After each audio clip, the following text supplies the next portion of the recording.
Do you want to improve at a quicker pace? Check out GitGUDRacing.com, where I'm offering the most accessible coaching sessions on the market. Now for the track guide.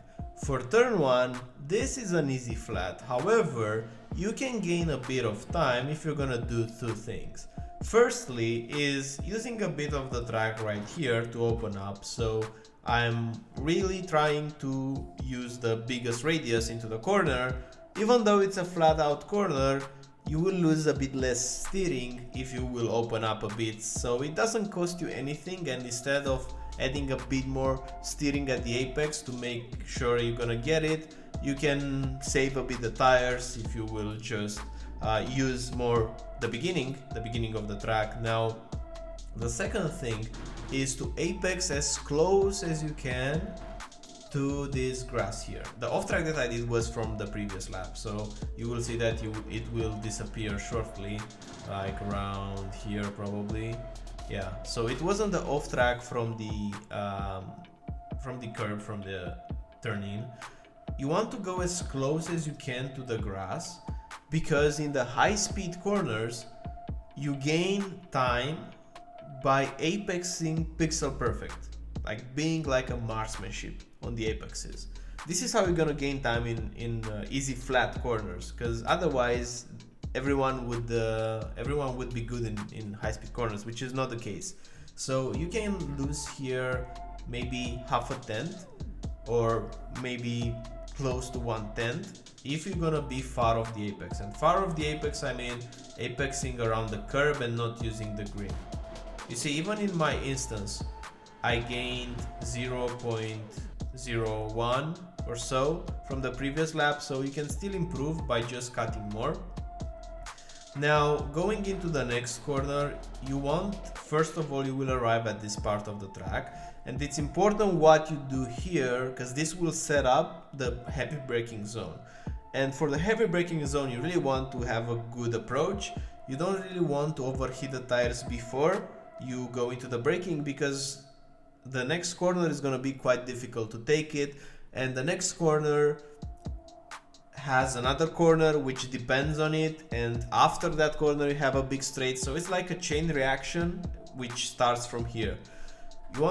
First of all, you want to use the least amount of steering angle to overheat the fronts, but not here. Here you should hustle the car so that you will cut as much as you can from this curve, so your end result should be the car being as close as you can to the white line here. It won't be possible to be on the left. It will be more into the left center, let's call it like that, but don't have it in the center. So what it's important to do in this spot is to not relax. Some people at this part, because this is an easy corner, they keep the steering wheel straight for too much, like 3, 4, 5 frames more, instead of immediately turning. This is what you have to do. You have to think a bit in advance, and you want to have a proper positioning. So cutting as soon as you can this part of the curb, you will arrive parallel to the curb at this point, and going into the braking zone, I use the beginning of the curb as a reference for braking. You will gonna brake as heavy as you can into the corner, but you will bleed off the brakes quickly, because otherwise you will lock up. So you really want to bleed quickly and just maintain a bit of trail brake in the lower 20%, so that you will hug this red sausage curb without touching it. It's important to avoid touching it, but if you leave a lot of margin for error, and if you will not apex very closely to the red curb, you will lose a lot of time here. So there's no way around it. You have to be on the curb, almost kissing the curb, but not going over it completely. So just giving it a kiss right here, and immediately when you feel that you barely touch the curb, you get back on power, and this will push the car a bit. Also, a red flag is if you end up to the left side. It will take you way too much to reposition to the right, and in this process you will delay your throttle application into the next corner, so you will lose on the straight. So quite critical part of the track right from the beginning. Now, keeping the throttle pinned and adding just a bit of brakes just to make the fronts point. You don't want to overdo it. You're gonna brake just for the car to turn. So whenever you're turning, feel the rotation that you get, and whenever you feel that you have enough rotation for a late apex, then drop the brakes and get on power. In this case, I didn't have the perfect entry, I didn't have the perfect brake, and at this point I'm understeering a bit and I have to delay my throttle application, which was a mistake, and you will see it in the delta. Because I go back on power, but I don't gain anything, I lose a bit. So this mistake right here, having this small gap, this will cost you a lot. So you will try to blend the inputs together. If there's one place in which the inputs should be blended in this track, this is one of them.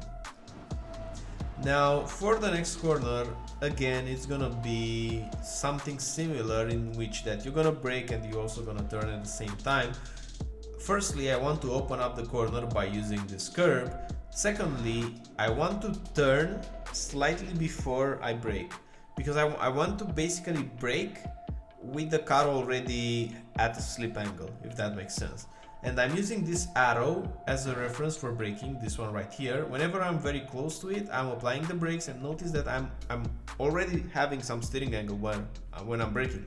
You want to go diagonally, you don't want to brake straight and then turn, you want to do them both at the same time. Even though it's not gonna be efficient, this is not a low speed corner, so you can carry the momentum, and this is what you should aim for. And in terms of apexing, you want to apex late at the beginning of this orange thing on the green curve. You want to cut it like this, and then to put the power down. So use as much curb as you can here. If you're gonna use a bit more, it's gonna be an off track, you will have to find the limit. But if you don't use it at all and you're just gonna apex around the white and black curb, the beginning of it, you're leaving a lot of time on the table. Now putting the power down, arriving to 100 as quickly as you can, avoid having these hesitations on throttle, this is not gonna be good. Now this corner right here, this is a very long corner. It's deceiving because you don't see it from this angle, it looks quite short, but if you're gonna look from the chopper camera, so you have a top-down perspective, you will see how long this corner is. And because of that, this is gonna be a double apex corner.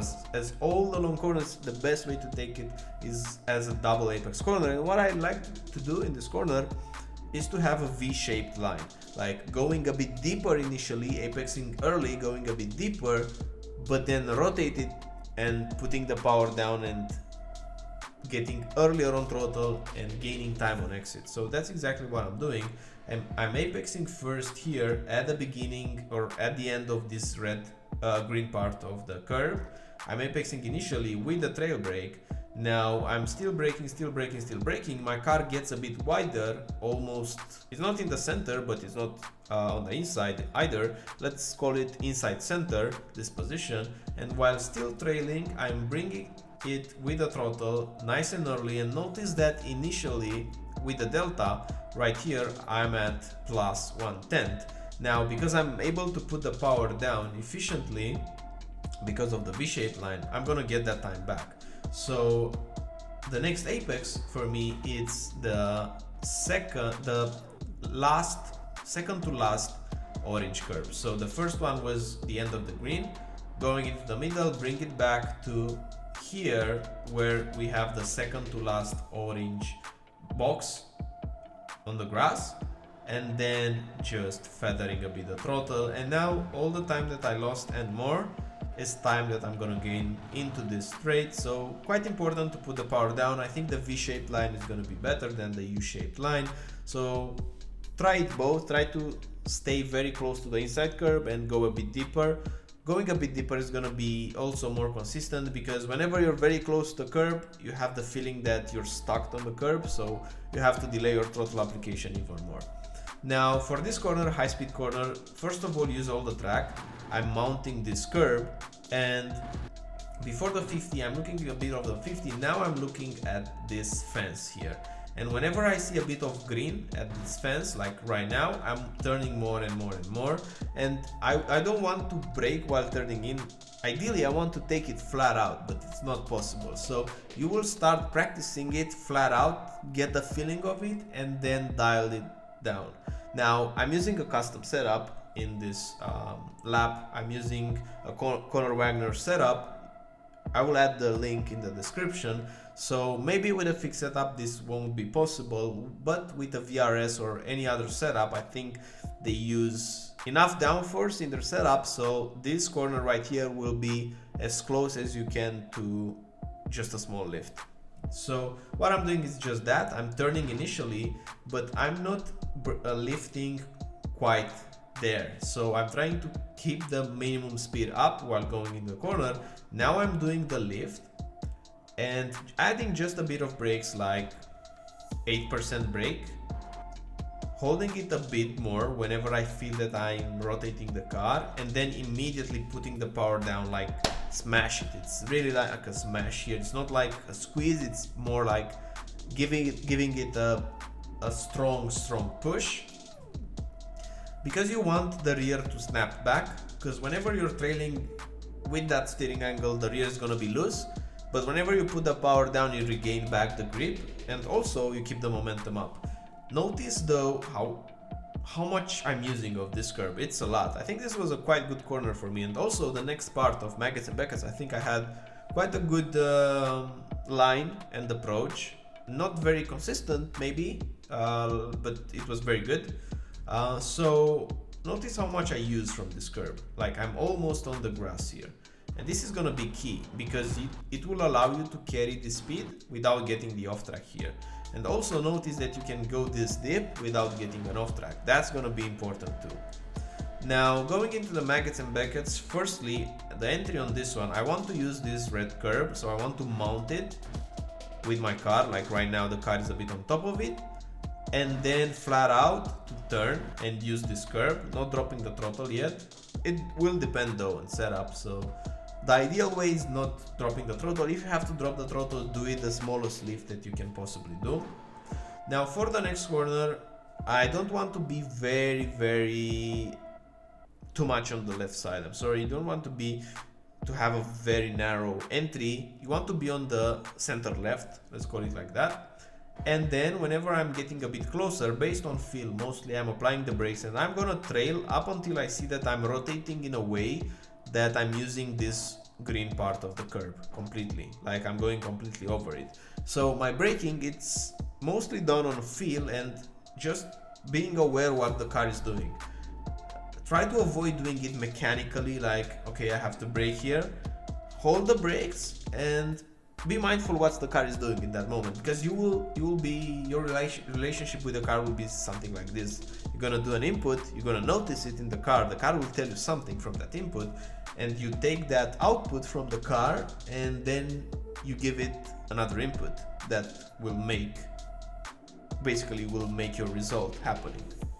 This is exactly what I'm doing here under braking, just noticing the car, just trying to brake the least amount without overslowing the car, because I just want to have the car on the exit. I want to be quite close to the white line. Then putting the power down, you have a slight moment to smash it again.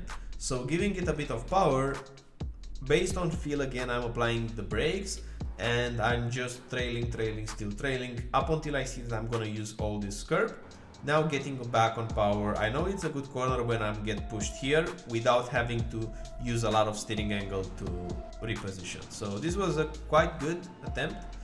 Maybe I overslow a bit the car under braking, but other than that it was quite satisfying. Now going into the last part of the track, the beginning of the curve or the 50 is going to be the brake reference, just a downshift and trail brake. And again, I'm trailing and I'm noticing what the car is doing. I want to apex at the second to last orange square from the grass, like right here. I want to apex. Now putting the power down, small hesitations here. Ideally you won't have it, so this was a mistake for me and I'm losing time because of it. And into the last corner, don't use this curve for braking, it will unsettle the car so much. So brake on the tarmac but not on the curb. The beginning of the curb is the braking point though, so brake quite hard initially, peaking to 70, 75, which is a lot in this car. Even 80, I think you're going to be able to go to 80, depends on the setup and the brake cylinders and so on, also the brake pads. But peak as high as you can, because you have this small window to stop the car. Otherwise the car is gonna lock up. Like if you don't use this time efficiently, the car is gonna lock up on turn in right here, and it's gonna be a disaster. So you want to be very close to this red sausage curb without locking up the tire. At the curb, put the power down, and again you have a small window to go to 100%. So this is what I'm trying, building it to 100, and I'm looking at the next red curb from here. My idea is that I will be very close to this curb, so the moment that I'm hitting 100, I stay at 100 just after I turn in, just while I'm turning in, and after I give it a good, let's say 70 to 85 degrees, then I'm dropping the throttle completely, adding just like a 2% brakes like I'm doing here, and then again going back on power, getting very close to this curb and this one. And in short, that's a lap of Silverstone with F3. I wish you a great week ahead, and I will see you on the next one. Bye bye!